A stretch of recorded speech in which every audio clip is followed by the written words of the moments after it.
I think one of the movies to me that jumps out that I really, really wanted to like, and was really hoping was going to be great, was The Watchmen came out. And it was very interesting to see the people who really loved the book and were like, yes, this is it. They finally made a Watchmen movie. This is everything. And then other people, maybe who hadn't read it, walk out of the movie and went, so, did you just make it all the time? That was the one thing that was all. Like, do you think that sometimes there's something to be said about something being so faithful to an adaptation that it just doesn't really click? Well, I think the problem with Watchmen was a 2 or 3 hour movie was the wrong way to go about it. And when you read Watchmen, it's so dense with content that you have to kind of think about. I remember sacrifice some of that content in order to get it to a more digestible and kind of widely available format on the big screen. Where do you see the tipping point for quality? Like where, what does that hinge on for you? And for us as fans, I think we all say we're kind of in the same boat here. Where's that tipping point, and what are some examples? And you've already mentioned some great ones, but what are some other examples that you think stand out in your mind as being maybe the movie was great, the comic book wasn't so good, or vice versa? Where do you think that kind of hinges on? Well, the bad thing with movies is you have a time constraint.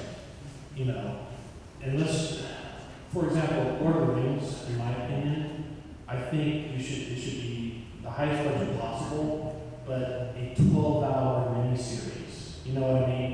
So when you're making films, it's all about time constraints. So you're trying to cram in some of the most important elements of the story, just to say within a 2-hour period. And most movies are actually now about an hour and a half.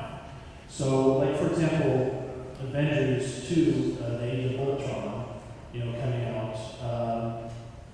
I don't know if there's enough time in that movie to really tell that full story. So I think that's the biggest danger is time constraints.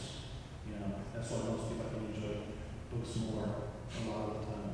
So I think America freak. Okay, I own every Captain America comic in existence. I love the character. Some of my favorite comic books of all time was Captain America and the Falcon back in the 70s. And I'm seeing previews, and I see the Falcon, and it's all electronic. It's all this. I just want to see the classic Falcon. Where he just spreads it, and he just fly it. But you're not going to see that in his movies. He's got all electronic wings and all this, but I feel that that's just to get people in who don't read the comic books. But for once, I would just like to see a comic book movie that stays 100% true to the comic book form. And that relationship between Falcon and Captain America, which I know we're not going to be seeing in the movie.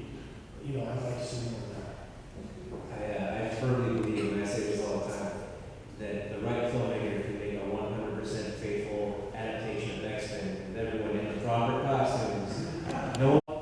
Usually, the books are always before the movie. Most movies nowadays, Hollywood, I don't think they've had an original idea in years. And I think it started in the early 90s when we started seeing Brady Bunch movies and Leave It to Beaver movies. They took all those old TV shows and they ran with it and they kind of drained it. And now, they find something every once in a while and they just drain it and milk it for as long as they can, get as much money out of us as they can until they've completely drained it like vampires and there's nothing left but a corpse, right?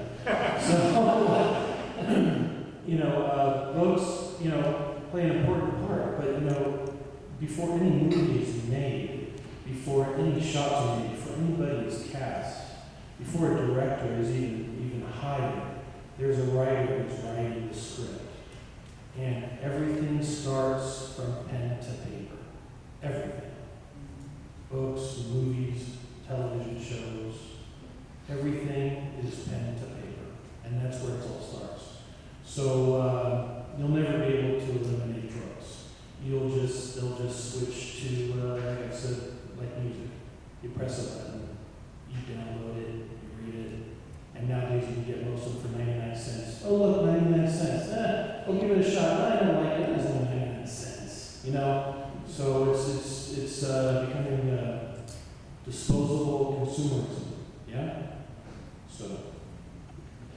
Well, I think there's out in the hall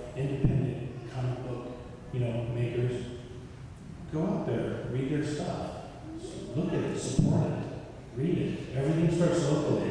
Look at what you have here in Salinas, okay? You have a gem. You have the Steinbeck Center. You know, it's a great place. It's historical. Steinbeck is one of the greatest writers of all time.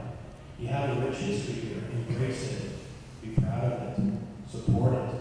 And support local writers and artists and comic book shops. You know, because everything starts locally. On that note, everybody, big round of applause.